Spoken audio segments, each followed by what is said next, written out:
Queria agradecer muito essa possibilidade de a gente estar se reunindo assim, para poder fazer o lançamento da revista. Demorou muito tempo, né? Muito mais do que a gente imaginava e que a gente gostaria, mas foram alguns percalços pelo caminho, né? E dizer da alegria que a gente tá de ter essa segunda edição da revista da Teia, né? Eu tenho aqui a primeira, eu vou mostrar a imagem aqui, edição da revista. Essa é a primeira, né? E hoje eu estava folheando e é impressionante como desde aquela época a gente já conseguiu fazer, né, isso. E agora, essa aqui está com a data de maio de 2009, né? Então, estamos em 2020, estamos lançando a segunda edição.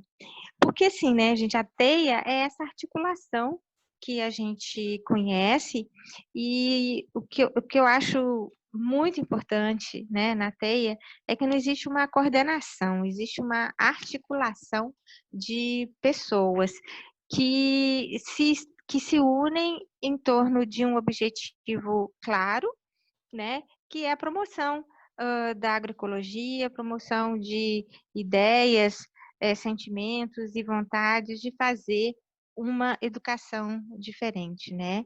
E a riqueza desse grupo é enorme. E eu penso que a sistematização das experiências proporciona que outras pessoas possam sentir isso também, né? O que a gente sente de quando está na teia, essa animação, essa vontade. Então é isso. Eu vou pedir para a Liege falar para nós algumas palavrinhas, porque a gente tem um agradecimento muito especial à Liege, porque ela, desde o início, quando a gente teve ideia de fazer a revista, muitas professoras nos falaram assim: ah, Ana, a gente não vai conseguir escrever, é difícil escrever, como é que a gente vai fazer? E tivemos uns encontros riquíssimos com a Liege, né? De como escrever, né? Quero até, Liege, ver se a gente consegue reavivar isso, fazer outros encontros desse tipo. E depois, durante todo o longo processo de revisão, né, dos textos iam e voltavam. Então, Liege, pode dar umas palavrinhas aí para nós, por favor? Boa noite, é uma alegria estar aqui com vocês nesse momento, nesse lançamento da segunda edição da Revista da Teia. Embora o grupo não esteja completo, é uma satisfação muito grande, né? A gente está participando desse evento, nesse ano tão cheio de desafios para todo mundo, e principalmente agora me parece que aquela consciência que vocês já têm de tantos anos trabalhando a educação para a sustentabilidade nas escolas, com os alunos de vocês, esse sentimento que já é cultivado entre vocês, agora ganha mais força, né? Então, acho que mesmo durante esse período que ainda temos, esse ano de 2020, que ainda tem um semestre, vai ser não muito diferente do que passou, esses desafios, e quando as aulas retornarem ao ambiente escolar, eu tenho certeza de que o desejo, a necessidade de trabalhar esses assuntos vai ser ainda maior. E você já tem um caminho percorrido, né? Já tem um know-how muito bom aí. Os textos de vocês na revista provam bem, mostram bem, atestam o trabalho maravilhoso que vocês desenvolveram, quer dizer. É muita alegria poder participar desse grupo e ver toda a diferença que vocês fazem nas escolas de vocês. Muito bem, muito obrigada.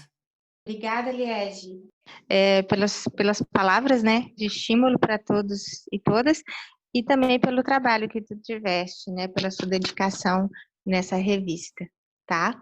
Então, a gente vai pedir agora para o Tiago conversar um pouquinho com a gente. O Tiago é um entusiasta de uma nova educação, ele é palestrante e guardião da escola, Cidade Escola Ani, em Guaporé. E ele era, né? Acho que ele continua sendo um empresário, mas de outras áreas. Agora ele está na área da educação, mas ele era da área da informática e ele saiu, né, do Brasil e viajou 3 anos pelo mundo, passou por 70 países, e eu acredito que ele vai contar um pouco para nós sobre essa jornada que ele teve fora e a jornada que ele está realizando agora, né? A escola ANI, ela une diferentes iniciativas pedagógicas que o Tiago teve a oportunidade de vivenciar em outros países. Então, Tiago, um pouquinho de tempo aí, né, para você compartilhar com a gente as suas experiências e um pouquinho da escola que a gente tem muita vontade de visitar. Certo. Uma boa noite a todos vocês. Você comentou que não há educadores, né? Enfim, homens, né? Então, uma boa noite a todas. Grato, Liege, por entrar em contato comigo alguns dias atrás. Sempre importante a clareza do contexto. E eu acho que quando a gente deixa claro para outros humanos, para crianças, onde elas estão, o que estão fazendo, o que está acontecendo, eu não tenho dúvida alguma, não tenho dúvida alguma que elas se sentem afagadas. Então eu quero deixar claro o contexto que a Liege me convidou para falar para vocês, e se tinha algum tipo de valor, de cachê. Eu comentei, Liege, nem sei lhe dizer, tudo novo para mim, até nesse formato aqui. Tudo que está na apresentação não é mentira, né? Mas eu não estou apegado a isso, que é importante vocês saberem que eu estou num isolamento social tal qual vocês, que eu não sou educador, eu conheço bem da dor de ser humano na Terra. Estou aqui de pantufa na minha casa e fiz um almoço bem bom hoje. O importante é o meu hoje, eu não sou apegado aos feitos, às conquistas, aos títulos. Então, eu sou um humano falando para outros humanos, tendo o cuidado, porque eu tenho muita honra quem está com as crianças em sala de aula, vamos dizer, né, pré-isolamento. Agora, claro, estamos em outro contexto, num formato que ao Tiago de 6 anos, eu sou adulto, convém a gente se tornar adulto para a gente acolher a nossa própria criança interior. Criança interior não é papo esotérico, é um vínculo até psíquico com a melhor lembrança que a gente pode ter de quem a gente era na nossa essência antes de fugir de casa. Fugir de casa também não é um papo rebelde.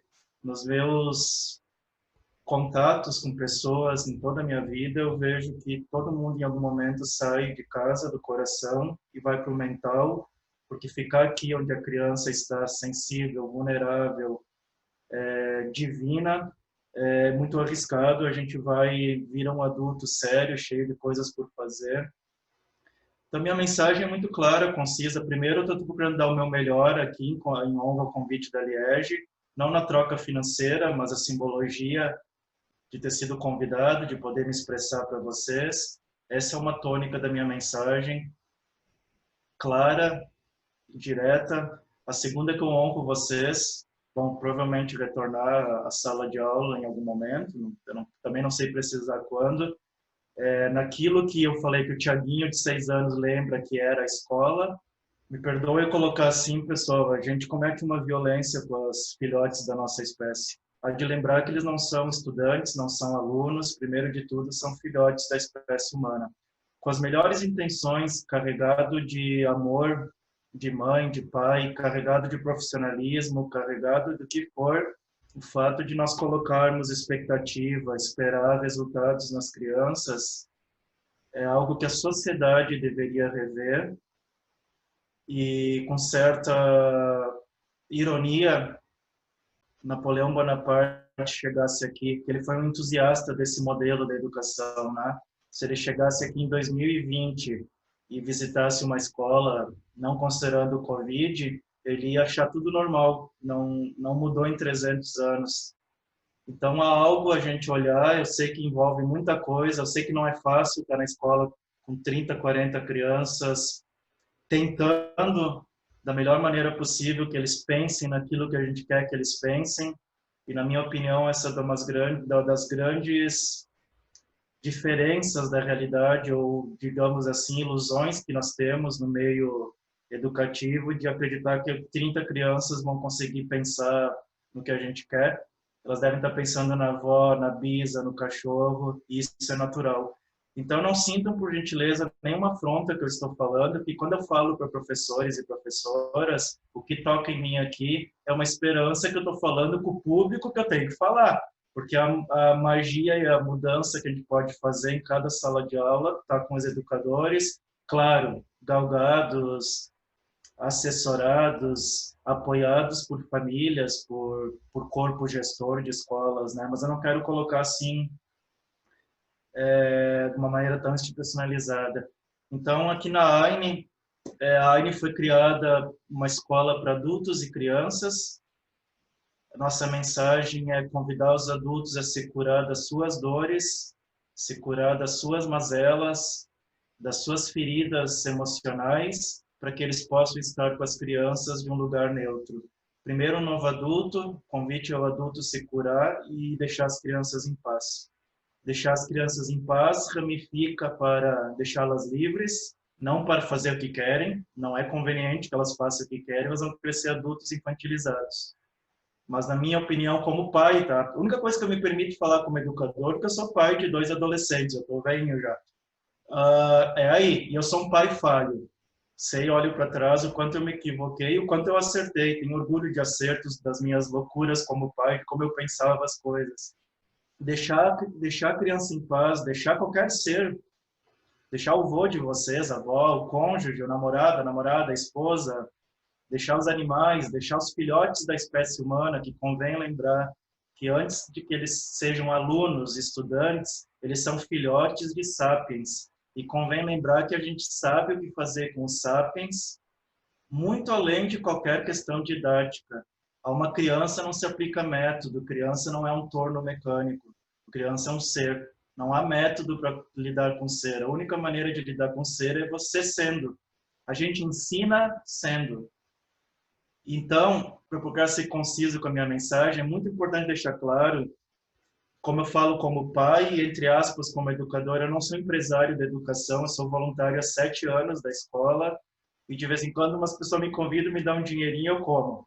Não é mole, não é fácil deixar uma criança ser quem ela é.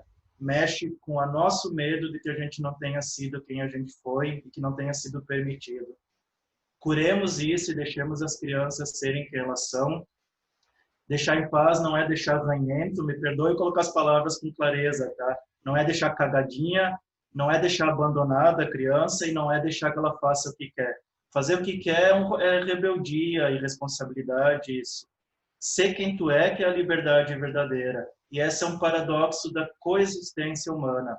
Para filhotes, crianças serem quem elas são, para vocês serem quem vocês são, adultos, é necessário a anuência de quem está junto da gente. O ser humano é incrível. Se os outros que estão ao teu redor não permitem tu ser quem tu é, tu não consegue ser quem tu é. Então, falo, as crianças aprendem, isso eu posso falar com uma certa autoridade, tá? Com muito respeito. Aprende a ler e escrever rápido, aprende um currículo do MEC no dobro da velocidade, se a gente deixa elas terem interesse. Quem nasceu para ser médica, médico, doutor, engenheiro, arquiteto, vai passar na URGS, vai passar na Federal, provavelmente gabaritar se nasceu para ser. Mas se o pai e a mãe estão obrigando que seja, vai ser um médico medíocre. E aí nós temos que ver que papel a gente quer ter na vida de uma criança. Eu contei esses dias, eu escrevi um documento, escrevi um texto, que eu não tenho ensino médio, eu fiz o Enem depois de muito tempo, só para eu poder dizer que eu tinha o ensino médio. Mas eu fui até o início do terceiro ano, e um professor, eu não estou fazendo apologia a exatamente essa mensagem, mas quero só passar o teor para vocês do que um professor de física fez na minha vida, que ele nem sabe a diferença que ele fez. Ele colocou a mão no meu ombro, eu estava lá, eu sou, né, eu sempre menorzinho, ia lá para trás, aí sim que ninguém me via.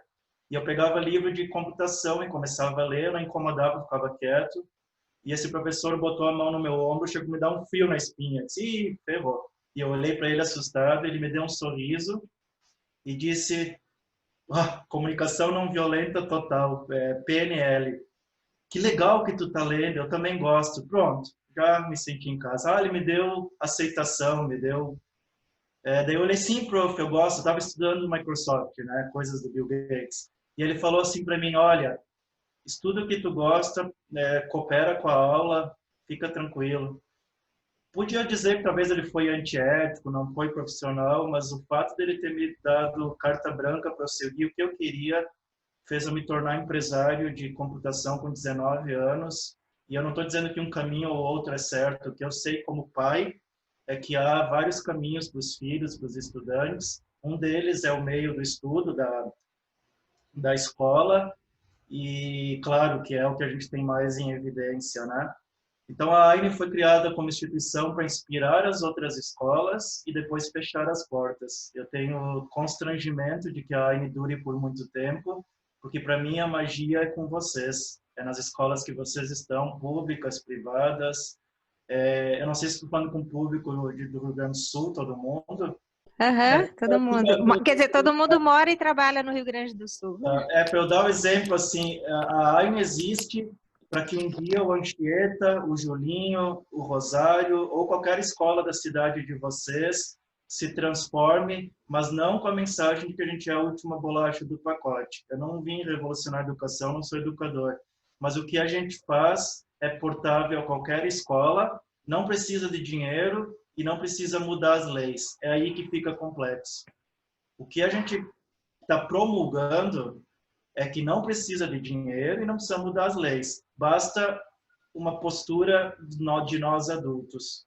Porque o que todo dia para nós um parâmetro na AINE é, pessoal, isso é uma conversa entre nós, a equipe da AINE. Tudo que a gente faz aqui não pode ser incompatível com a Anchieta, em Porto Alegre, ou com a escola municipal da cidade de vocês. Precisa ser compatível. Senão a gente não tem razão de existir. Então, para finalizar minha fala, assim, há vários aspectos da nossa mensagem. O primeiro é acolher e com muito carinho os professores e professoras que estão no front, que estão no dia a dia, sobre um sistema, de certa maneira, que oprime e poda tanto estudantes como educadores, né? A partir daí, algumas coisas já seriam suficientes para o século XXI, que é o que eu sugiro para vereadores, para vereadoras, para diretoras de escola. O que eu sou mesmo, antes de empresário, antes de educador, eu sou no bom sentido, um caçador, um procurador de diretoras e diretores maluquinhos, que desejam utilizar a sua vida profissional para fazer a magia acontecer. Que magia? Magia parece um negócio de outro mundo. Tudo que não é normal e normótico e vida normal é mágico, porque a vida é mágica. O que a gente faz é normatizar a vida, ela é um milagre, não é um negócio assim de outro mundo. Então, quem tem o poder da caneta de fazer evoluções em escolas, vocês têm minha honra. Quem tem o brado, a vontade de fazer coisas na escola, tem minha honra. Quem está todo dia com 40 crianças, a 1000, tem minha honra, porque eu sei que não é fácil, já dei muita aula pelo mundo como voluntário, eu enlouquecia. Então, tá tudo certo, não tem quem está certo, quem está errado. E eu deixo assim algumas, para não ficar assim tão vago. Pessoal, dá para tirar o recreio. Que coisa louca que o Thiago está falando. Sempre recreio. É um convite à escassez, que as crianças têm 15 minutos para se divertir. Qual que é o problema? Elas crescem adultos, entendendo que só tem vida sábado e domingo. E não tem vida sábado e domingo, a vida é todos os dias. Isso começa lá na escola. Não obrigar que as crianças durmam. Eu sei que é o horário de quem tem criança em escola infantil, às vezes é o horário que a prof consegue respirar, tá? Mas não obrigar a dormir, não aplicar prova, avaliar as crianças em qualquer hora, qualquer momento da educação, mas não com prova. A prova é uma violência que a gente faz com o ser humano. Ela cresce acreditando que é 6, ou pior, cresce acreditando que é 10. E não é real isso. Isso é fictício. Eu sei que são desafiadores, mas eu preciso, depois desse papo filosófico, dar uma ancorada direta, né? Misturar as idades, para mim, Thiago, é a revolução na educação nos anos... Que ano que nós estamos? 2000 nesse século. Se nós até 2099 passarmos a não ter mais série, a gente já fez o que tinha que fazer, na minha opinião.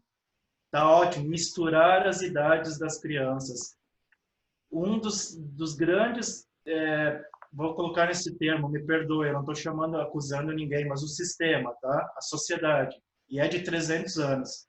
Violências que a gente faz é colocar as crianças em salas na mesma idade, mas eu não vou colocar só como conotação violenta, ineficácia. A coisa mais linda do mundo é filhotes da espécie humana coexistindo em diferentes idades. Na AINE nós temos, não é que a AINE é a solução dos problemas, é que eu vejo isso acontecendo. A gente tem crianças de 3 a 7 anos no mesmo espaço. Vocês imaginam um pequenininho de 3 anos estudando com um velho de 7, que já foi para 4 carnavais a mais e tem experiência de vida. Quanto que ele ensina para o Pitoquinho? E depois nós temos a segunda sala de 8 a 14 anos, mais ou menos, não é bem assim com as idades, tá? É para isso que eu estou dando esses exemplos, assim, tirar o recreio, misturar as idades, eliminar a prova, não precisa o governador, nem o Bolsonaro, nem ninguém aprovar nada, só precisa a escola enlouquecer. Ou não vai mais ter prova nessa escola. Acabou, tem autonomia para decidir, porque a lei diz que precisa avaliar, mas não que o método é prova. A lei diz que o currículo precisa chegar, o currículo nacional precisa chegar às crianças, mas a lei não diz como que o currículo tem que chegar. É isso que é bem importante. E para finalizar a mensagem, deixemos as crianças em paz, vamos acolher os adultos, que nós somos crianças feridas, a gente precisa curar isso para poder deixar um ser em paz. Um compromisso que nós todos que trabalhamos com educação possamos ter com o aprendizado, não com o ensino. Isso muda 180 graus. Compromisso com o aprendizado, não com o ensinar. Então, eu mesmo me lembro quando eu tinha aula, eu ficava adolescente, assim, olhando, tá, mas o professor está sabendo que eu não estou aprendendo? Ele está vendo isso, que eu não estou ligado no que ele está me dizendo?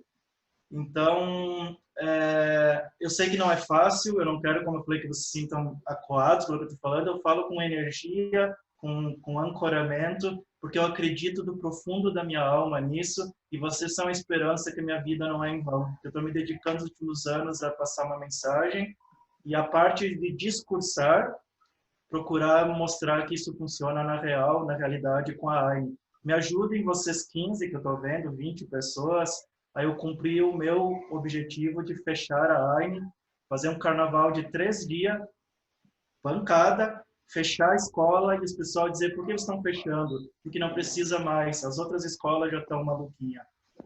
E no caso, o maluco é bom, tá? É isso, essa é a minha mensagem, eu agradeço de coração, aliás, o convite. Se vocês querem fazer algumas perguntas, eu não sei como é que está a gestão do tempo de vocês, mas a minha mensagem é clara, o mais amorosa que eu posso e concisa era essa. Muito grato. Grata, Thiago. Nos inspirando e nos instigando, né? E te digo também que aqui na Teia tem muita gente maluquinha, viu? As escolas, né? A gente tem acompanhado trabalhos, né, muito, muito interessantes. E essa sua fala, com certeza, vai ter um acolhimento, né? Vai reverberar na alma e nos corações dessas educadoras, porque essas, sim, né, vão ser, eu entendo que serão aquelas que vão colaborar, contribuir para que a AINE possa cumprir a sua missão, né? O que tu disseste de fechar daqui a alguns anos, né? Eu acho que se tiver umas 2 perguntas rápidas para o Thiago, que depois a gente vai dar sequência com a revista. Eu conheço a proposta da AINE há bastante tempo, né? Fui lá em 2014, né, que a gente conheceu, 2015. E a AINE ainda era um projeto, né, Thiago? Só tinha o parque. E hoje eu sei que a AINE já está funcionando e com muitas crianças. Eu gostaria de saber como é que está esse funcionamento. É integral? As crianças passam o dia lá? Elas vão à escola e no contraturno elas frequentam a AINE? Como é que está sendo? É importante reforçar o objetivo da AINE como instituição. Nosso objetivo é inspirar as outras escolas. E aqui abre os motivos pelo qual a gente é o que é, né? Nós somos registrados no Conselho Municipal de Educação como um contraturno escolar. A AINE não é um contraturno escolar. Eu espero não receber processo por isso. Nós somos uma escola, a criança tem tudo o que ela precisa ali. o acolhimento, o acesso à robótica, química, física, alfabetização, mas eu iria cair numa grande ilusão do ego, que a AIME fosse uma escola regular, fechadinha numa bolha, uma Disneylândia para 50 crianças, e o mundo que se vire. Então, a gente mudou a forma de, não é conveniente que sejamos uma escola, porque o que nós vamos fazer é criar mais divisão, mais secção, mais afastamento do mundo, das outras escolas, por ver a AIME muito diferente. Então, nós somos um contraturno escolar por 3 razões. Vou tentar resumir e ser bem claro. Primeiro, a gente não perde energia com burocracia. A gente foca no aprendizado das crianças e no trabalho com as famílias, para que isso seja inspirador. Se nós tivéssemos que investir em documentação, relatório, que tem um pouquinho, mas no contraturno é bem menos, né? Eu estou dizendo a burocracia nossa com lá fora, né? Porque na escola a gente tem uma série de coisas que a gente tem que fazer essa gestão. Segundo motivo, cada vez vai ficando mais importante os motivos na minha ótica, nós não passamos uma mensagem de concorrência para as outras escolas. É importante que as outras escolas, principalmente as do município de Guaporé, enxerguem a AIME como for bom para elas. A AIME é um contraturno. Que bom. Daí eles não ficam com a sensação que nós somos uma concorrência, seja pública ou privada, né? Isso é muito importante para nós, porque a gente quer inspirar aquela escola, a gente não quer criar afronta. Terceiro motivo, e para mim o mais importante, você imagina, Liege, que você é mãe de um casalzinho de crianças, e você mora em Guaporé e chega uma escola que é tudo o que eu esperava para o filho. Eu tiro ela da escola municipal, boto na AIME e deu. E a gente não quis criar esse conforto, porque iria ter uma migração de famílias que iriam tirar as crianças da escola e colocar na AIME, e para o objetivo da AIME isso é inócuo. A gente, sendo um contraturno, a gente cria uma necessidade consciente de que essas famílias se mantenham em relacionamento com a escola municipal, estadual, escola privada, para que a magia aconteça lá. E aí nós temos já um livro de casos, né? De crianças que vão na escola de ensino fundamental e vão na AIME. E aí é tanta história linda que acontece. As famílias, não as crianças, eu tenho muito cuidado, as famílias têm nos ajudado a levar a mensagem da AIME para as escolas, o que é importante, né? E já começou um movimento em 2019 das escolas nos procurarem para ver o que nós podíamos ajudar. E aí foi emocionante, a gente viu, bom, é para isso que a gente existe. Então, as crianças vão no turno, entre aspas, inverso, mas para deixar claro, vamos dar um exemplo da alfabetização. Eu não quero colocar como resultado e eficácia, mas acaba acontecendo, né? As crianças acabam aprendendo a ler na AIME antes de ter as classes de alfabetização, porque elas têm interesse de ler, né? Eles veem os coleguinhas lendo. Eu brinco que elas aprendem a ler pelo Espírito Santo na AIME. Aprende. Claro, tem vários tipos que eu já vi. Aprenderam porque o colega ensinou, aprenderam porque a prof ensinou. E complementa, é legal que complementa às vezes com a própria escola, né? Então, eu não teria problema nenhum em a AIME galgar o certificado de escola registrada, mas não seria coerente com o nosso objetivo de inspirar as outras escolas. Então, Thiago, com relação à participação dos pais, tu tem observado assim que os pais são mais participativos, eles estão mais presentes na vida escolar das crianças?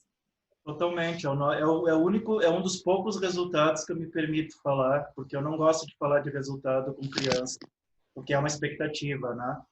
O que importa para mim das crianças é que elas estejam num lugar da Terra, que elas se sentem não julgadas, confiam nos adultos e é um lugar afável. No caso, as crianças da AIME. Esse não tem resultado, é o fato.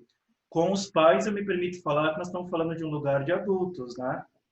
Então, que as transformações que acontecem com essas famílias, na AIME a gente conta que filhos, né? Filhas, crianças e papais e mamães como estudantes.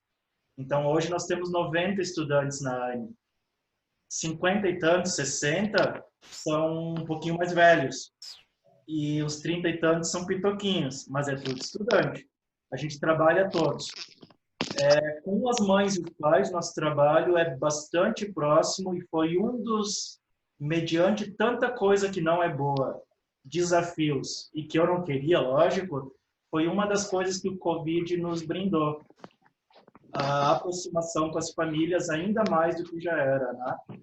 Então, muitas escolas me perguntam como envolver mais as famílias. Eu não sei, não tenho a resposta para tudo, mas isso eu tenho bastante claro, né?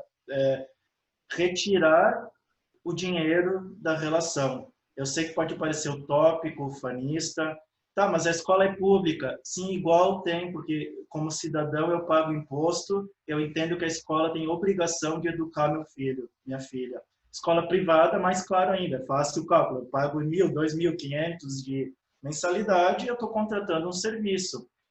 Na AINE, a gente, por osmose, por própria gênese do projeto, a AINE é uma escola gratuita, não cobra mensalidade, mas ela é cara. Eu acho que é a escola mais cara do Brasil, porque não é com grana, é com envolvimento das famílias. Não significa que elas têm que trabalhar na AINE e não deixar de ter uma vida, mas há uma predisposição ao entendimento de que nós estamos educando essas crianças todos juntos, pais, mães e educadores, e que nós não estamos vendendo um serviço de estocagem de criança.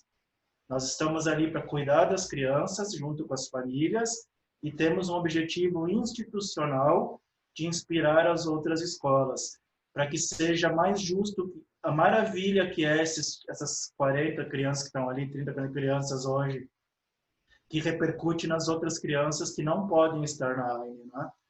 Então, o nosso trabalho com mães e pais, para ser claro, é bastante com o sagrado feminino, convidar as mães a curar sua questão de menina, principalmente com a sua mãe. Eu estou agora sendo direto como a gente faz, tá? Uma das tônicas. E os homens curar suas coisas de menino com o seu pai. É uma linha de trabalho, tá? Não tem um nome, assim, não vou colocar um rótulo, mas é uma das tônicas que a gente dá de trabalho com as famílias, além de dança circular, além de reuniões na casa, a gente vai sempre na casa das famílias, né? Esse é um exemplo, né, claro, da questão da burocracia. Os educadores da AINE ficam um turno com as crianças, um turno a fazeres com as famílias, visitando em todas as casas a cada bimestre para ver como é que está a relação. E aí é constelação familiar, né? Do que eu falo pessoalmente. Quando o pai e a mãe dão um passo no sistema, a criança dá um passo bem largo. Quando a criança dá um passo largo, o pai e a mãe dão um passo bem largo também. É incrível como o sistema caminha junto. Muito bom, muito obrigada. Ótimo, Thiago, muito obrigada. E vamos, né, gurias? A gente já tinha planejado, a Carla, minha colega de trabalho, já tinha visto com a escola como é que a gente faria para visitar, mas os tempos no final do semestre passado foram muito curtos. E aí a gente adiou. Agora, depois, né, desse momento que a gente vive agora, mais para frente, no próximo, a gente vai lá visitar, né? O que vocês acham? Sim, por favor, venham. E aí né? temos que entrar em contato com o Thiago, né? Agora ele já nos conhece como Teia, né? Já fica uma relação mais direta para marcar, tá? Quando estivermos liberados, venham, eu faço o convite. Depois do Covid, teremos um hotel, um restaurante da escola. A AINE paga os salários dos educadores e todos os nossos custos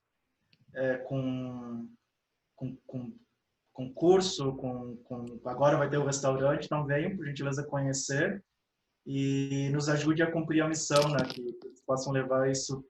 Eu não quero criar com a minha fala o efeito Everest, que, não, isso não dá, isso é muito difícil. Seja um pouquinho, Não. bem possível, né? O mínimo já está bom. Então, muito grato, Ana, obrigado, grato, Liege. Eu me despeço de vocês. Qualquer coisa, o contato está aí com a Liege, também do Instagram e tudo mais. Eu vou deixar vocês, que eu sei que vocês têm mais coisas por conversar. Minha honra a vocês que estão com as crianças no dia a dia, meu respeito. Também muito grato. Pode seguir com a gente, Thiago. Muito obrigada, viu, pela sua disponibilidade. Eu coloquei aqui na tela, eu acho que vocês estão vendo, são as escolas, né, que fizeram parte desse trabalho da TEIA, né? Então, Angelina Maggi, Dom José Bareia, a Escola Demétrio, em Mampituba, Felipe Schaeffer em Três Cachoeiras, Fernando Ferrari em Três Cachoeiras, professora Luzia Rodrigues em Dom Pedro, Martimiano em Mampituba, a Stan, aqui de Torres, São Jorge de Morrinhos e a Escola de Educação Infantil Abelhinha. Então, essas escolas foram as que participaram. Eu vou colocar também aqui para a gente dar uma olhada nas educadoras, né? É uma lista enorme de educadoras, né, que fizeram parte desse trabalho. Vocês acreditam que foram 47 educadoras? 46, né? Tinha contado 47, mas são 46 educadoras.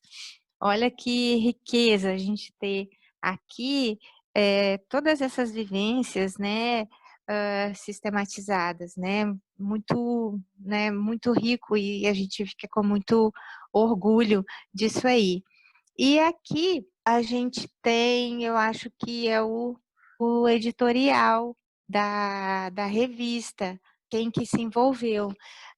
Eu falei da contribuição da Liege, a professora Adriane também, né, se dedicou muito. Eu fiquei na chamada coordenação.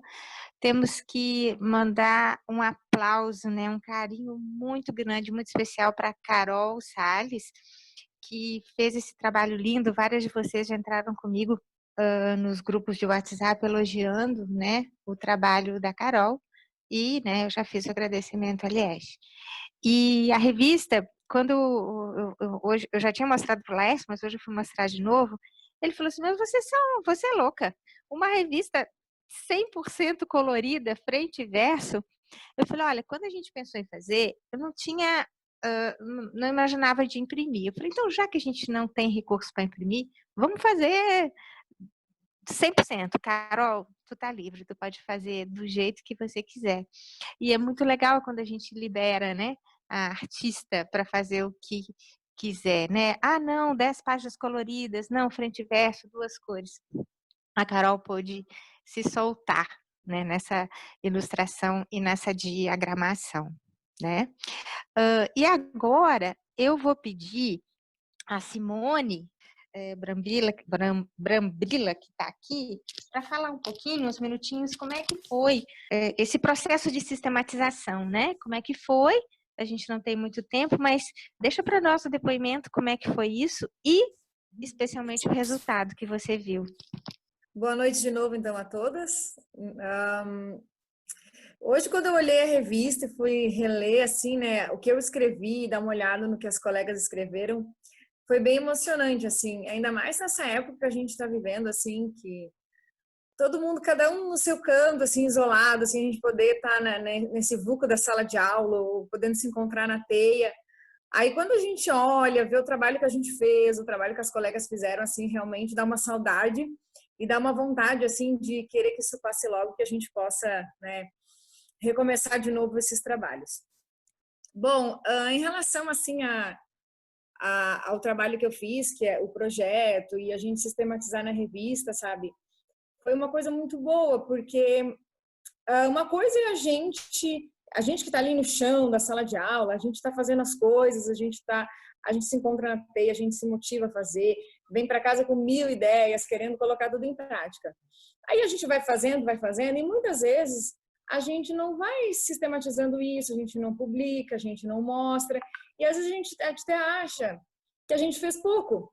Aí no momento que a gente consegue escrever, colocar no papel e analisar, né, avaliar tudo que a gente fez, a gente fica, nossa, né, o meu trabalho também é legal. E no momento que a gente olha assim na revista o trabalho das colegas, a gente vê assim, tem tanta gente boa, sabe, tanta gente maluquinha, como, né, o Thiago comentou antes. Então a gente é muito bom isso, ver esse resultado na revista, né? E em relação assim ao processo, foi muito bom os encontros que a gente teve assim para colocar isso em prática. A Liege ajudou a gente um monte, porque uma coisa é a gente ter as ideias do que a gente quer falar e a gente colocar isso em prática, né?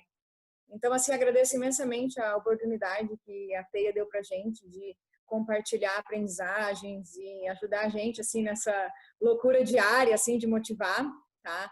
Ainda mais lá em Torres, assim, que quando eu fiz esse projeto em 2014, a Sandra está aqui presente com a gente, a Sandra também era da escola STAN comigo, e a gente estava iniciando um novo processo lá em Torres, assim, recém entramos no concurso, e ainda ninguém sabia o que era teia, e essas coisas de mexer muito com sucata, com reaproveitamento de materiais ainda era meio estranho, né? Então a gente foi abraçando, assim, né, as ideias e a loucura, e ver isso em 2014, que já faziam 4 anos que a gente estava lá, escrever esse resultado, assim, a Sandra participou comigo também, então a gente, é muito bom, sabe, gratificante ver o que a gente fez e pensando assim, hoje ainda, depois que meu marido chegou em casa, eu ainda comentei para ele, eu disse assim, eu estava relendo o projeto de 2014 e eu disse para ele assim, parece assim que faz tanto tempo e que aquele gás, aquela vontade a gente não tem mais, porque a gente não está em sala de aula no momento, eu disse, que vontade a gente recomeçar, sabe, poder fazer coisas novas, colocar em prática, né? Que é isso que a teia dá pra gente, assim, a cada encontro que a gente vai, dá aquela motivação assim, eu tenho que fazer mais, eu tenho que melhorar, eu tenho que, sabe, ir atrás, buscar e poder colocar isso, sabe, em prática é uma coisa muito importante, assim. A minha formação, eu sou bióloga, mas eu resolvi trabalhar educação ambiental na educação infantil. E eu quero dizer assim que eu tenho o privilégio de estar com os pequenos, que é uma fase assim que eles estão em construção assim, e a família é tão presente nesse momento. Claro que a gente sabe que isso não é regra, mas é um momento assim que a família participa mais e a gente consegue ter os resultados mais diretos e colocar a sementinha, né? Então eu quero dizer assim que em relação ao projeto que eu participei todos os anos, eu tenho o privilégio de estar com os pequenos e estar ajudando eles nesse início assim de caminhada ambiental. Ótimo, Simone, muito obrigada. Eu vou pedir para a Sandra, da Escola Angelina Maggi. Sandra, eu vou te falar umas palavrinhas para nós, Sandra. Oi, boa noite. É um prazer para mim estar aqui com vocês, então, né, e poder contar um pouquinho da minha experiência que eu tive em 2015 e 2016, com as turmas de 3º e 4º ano, né. Trabalhar a história, a gente trabalhou o livro Nina e a Carta da Terra. Ele apresenta tantas abordagens que a gente pode trabalhar, né, tantos assuntos diferentes, tanto com as crianças bem pequenas, como a Simone estava falando, como com os maiores, né, que eu também trabalhei com os maiores. Né, são assuntos que a gente consegue trabalhar assim, durante bastante tempo. Né, ele fala sobre a natureza, todo mundo sabe, que é algo que as crianças têm bastante interesse, bastante curiosidade, né, do interesse natural deles, saber sobre as plantas, sobre os animais, sobre o planeta, né, mas também fala bastante, assim, fala mais sutilmente, de muitos outros aspectos que também são importantes da gente trabalhar, né, como os diferentes povos, a história, a cultura, né. Então, no primeiro momento, lá em 2015, quando eu tinha uma turma de 3º ano, né, eu e as minhas colegas da Escola Angelina Maggi estávamos começando o projeto Cuidando de Mim, do Outro e do Lugar que a gente vive. Então, o livro da Nina e a Carta da Terra veio bem de encontro com o que a gente estava começando a trabalhar. No início, a gente fez o sistema solar com as crianças, né, para eles conseguirem entender melhor como que acontece os movimentos da Terra, o movimento de translação, rotação. Eles fizeram produções textuais, né, a gente construiu maquetes. Aí depois, quando o livro chegou, né, foi uma surpresa bem legal para eles. Quando o livro chegou, a gente começou a confeccionar painéis onde eles tinham que falar, né, como escrever, como que eles podiam contribuir para a gente ter um meio ambiente mais sustentável e mais equilibrado. Né? Então, a maioria deles citou que era cuidar das matas, não cortar as árvores, cuidar a questão do lixo, né, separar, reciclar. E aí, na sequência, a gente foi partindo para um resgate cultural das famílias, da história de vida de cada um, né, que também estava lá abordado no livro. e a dos seus antepassados, através de pesquisas com as famílias, né? Eles buscaram nas famílias, então, as informações, a gente montou a árvore genealógica deles, montamos gráficos com os resultados, e foi bem interessante que durante as atividades eles colocaram lá na turma, prof, como que determinado colega é japonês, se ele mora aqui com a gente, né? Se ele é brasileiro como a gente. Daí, essa questão deles gerou uma conversa bem legal entre a gente, até que eles, né, entenderam que ele tinha nascido aqui, mas os avós dele nasceram no Japão, então ele tinha descendência japonesa, assim como nós temos descendência alemã, indígena, né, e até mesmo negra, dependendo de cada um. Então, no ano passado, no ano de 2015, a gente trabalhou mais esses aspectos do planeta Terra, né, do sistema solar e da história de vida, da cultura deles, dos povos, da história, né, fizemos um resgate. E aí, em 2016, quando a gente voltou, era uma turma de 4º ano, né, tinha uma estagiária, que era a prof. Hoje, Mariana Benck, ela era a nossa estagiária, e a gente pediu que eles resgatassem, então, o livro da Nina e a Carta da Terra, né, que a gente ia fazer novas leituras.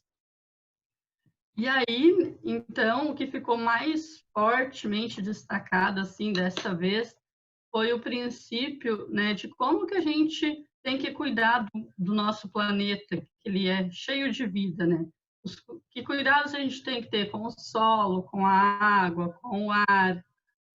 E aí a gente construiu na sala de aula, junto com eles, um terrário, né, de vidro, onde eles ajudaram trazendo areia, pedras, terra, pequenos insetos, plantinhas. E ali foi bem legal que eles conseguiram observar melhor, né, como é que acontece o ciclo da água, como é que as plantinhas se desenvolvem, observar melhor as camadas do solo, né? A questão quando tem lixo, né? Como é que vai ficar aquele meio ambiente ali se ele está poluído? E junto com todas as informações também que eles iam aprendendo, né? A gente ia aprendendo junto. Também tinha as dúvidas. Eles ficavam perguntando: como que as plantinhas não morrem? Será que não falta ar ali dentro? Né? Por que acontece aquela chuvinha? E aí a gente reunia essas dúvidas deles e fazia assim, colocava no grande grupo, cada um colocava suas dúvidas, né? E os colegas mesmo, eles que já sabiam responder, uns iam responder para os outros, e o que a gente não sabia responder no grupo, eles anotavam para pesquisar depois e trazer as informações para a turma na sala. Pois é, Sandra, eu estou vendo que por essa riqueza, né?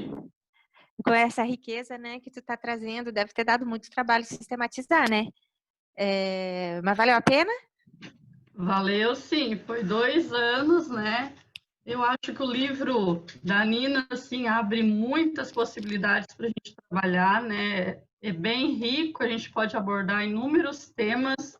Parece assim que os assuntos são inesgotáveis, né? E os assuntos são atuais também. Cada vez que a gente volta no livro, a gente tem mais ideias para trabalhar assuntos diferentes, coisas diferentes, né? E tudo bem do interesse deles, assim, da curiosidade deles. Isso aí. Obrigada, Sandra. Muito bom te ouvir. Tanto tu quanto a Simone, né? A gente sente que vocês, o envolvimento, né, de vocês com os projetos.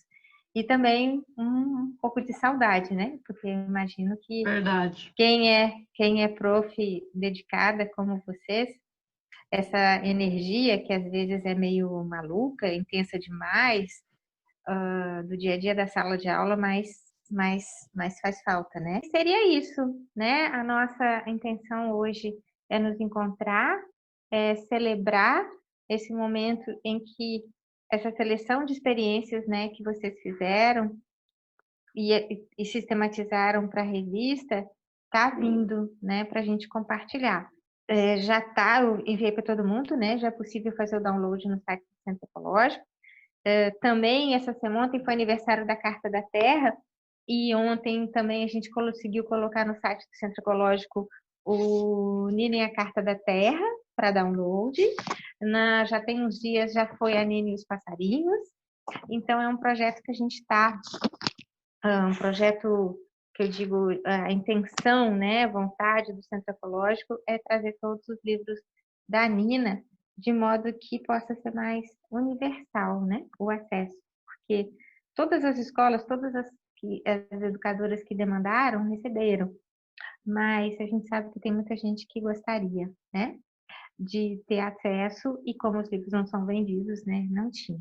Eu vou pedir, então, a Adriane está com som bom para fazer um encerramento para nós, Adriane, falar algumas palavras, já que tu também se dedicou bastante a esse processo da sistematização, né? Então, sim, muito bacana, né? Eu acho que isso que a Ana falou do aniversário da Carta da Terra ontem. Então, a gente está hoje estendendo essa festa, né, de ontem, que foi o Festival da Carta da Terra, lançando essa revista. E dizer, né, para as meninas que escreveram, que se dedicaram a escrever os seus relatos, que todos eles, cada um das suas características, tem algo para ensinar para a gente, né? Então, eu também fico muito grata pela questão dos livros, da Nina, de toda a valorização que vocês fazem, né, em relação a essa personagem, das histórias. E dizer que não é fácil, né, a gente escrever. Nós, professores que lidamos com a escrita, que somos formadores de escritores, não é muito simples para que a gente escreva, né? Às vezes fica difícil. Mas eu acho que foi uma tentativa de todo mundo e uma tentativa de sucesso. Demorou um pouco, mas está aí a revista, né? Então, acho que hoje é um dia para a gente comemorar, a gente festejar essa culminância de todo esse trabalho que foi feito, tá? Um grande abraço em todos vocês, em todas vocês. Com certeza, em breve, a gente vai estar se encontrando. De novo, muito obrigada, né? Eu que estou com vocês desde o início da TEIA e tenho um envolvimento, assim, de paixão, né? Com o que vocês fazem, né? Vou às escolas, a gente conversa, acompanho, a gente tenta, o Centro Ecológico tenta apoiar da melhor maneira possível o trabalho que vocês fazem, mas especialmente nesses momentos, né, de conseguir trazer para cada um, para cada uma e para o público essa riqueza que é o trabalho de vocês. Minha gratidão, né, por essa oportunidade de estar junto, de compartilhar com vocês esses momentos e, assim, espero que rapidinho a gente já possa estar nos encontrando lá no Centro Pastoral, comendo comida da Marlene, né, se abraçando, né, trocando ideias, opiniões e bastante carinho, bastante afeto e bastante amor, tá? Que é isso que a gente está precisando hoje em dia. Muito obrigada, viu? Um beijo para todo mundo.